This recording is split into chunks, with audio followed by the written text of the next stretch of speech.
नमस्कार मंडळी, तुमचं सर्वांचं स्वागत आहे तुमच्या लाडक्या हक्काच्या चॅनलवरती, ज्याचं नाव आहे बोल विकी बोल. रुचिता घराच्या बाहेर गेली, तुम्ही बघितलं असेल, पण विशालला काहीच फरक पडत नाही. जर एवढी अटॅचमेंट असती तर त्यात काहीतरी फरक पडला असता. त्यानंतर हा पूर्ण कालचा दिवस तर थोडा इमोशनल गेला यांना, बिकॉज आता घरच्यांची पत्र येणार आहे तर एनी हाऊ सर्वजण इमोशनल होणार. पण मला हे नाही समजत की काल एकच आठवडा झाला ते 3 सदस्य आहेत आणि ते पण रडायला चालू केले. हे बाकीच्यांचं बघून सर्वात हसण्यासारखं तर प्रभूच होतं. प्रभूला रडायला पण येतं, पण ते बाकीचे बघतात म्हणून तो रडायला चालू करतो. त्यानंतर मला ह्याच्यामध्ये एक सर्वात मोठी गोष्ट खटकली की सर्वात बेकार निघाली प्राजक्ता. कारण की बघा ना, प्राजक्ता स्टार्टिंगला खूप इनोसंट आणि जेन्युइन पर्सन वाटत होती, पण ती खरंच एक वेगळ्या प्रकारचा गेम खेळते, एक सेल्फिश गेम खेळते. जर सपोज ग्रुप आहे, ग्रुपमध्ये आपल्या प्रायोरिटी आहे, तर आपल्या प्रायोरिटीनुसार आपल्या लोकांना वाचवावं पण लागेल.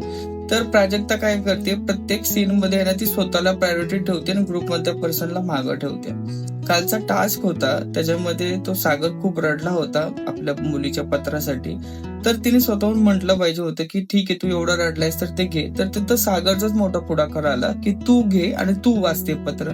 त्याच्यामध्ये पण तिने ऍक्सेप्ट केलं आणि बजर वाजवायला तयार झाली. असं नाही पाहिजे.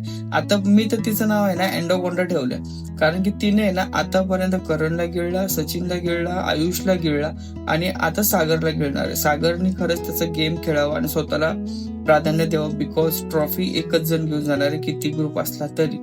बघूया, आजचा तर भाग खूप इमोशनल आहे. बघूया कोण कोण नॉमिनेट होणार आहे आणि काय होणार आहे.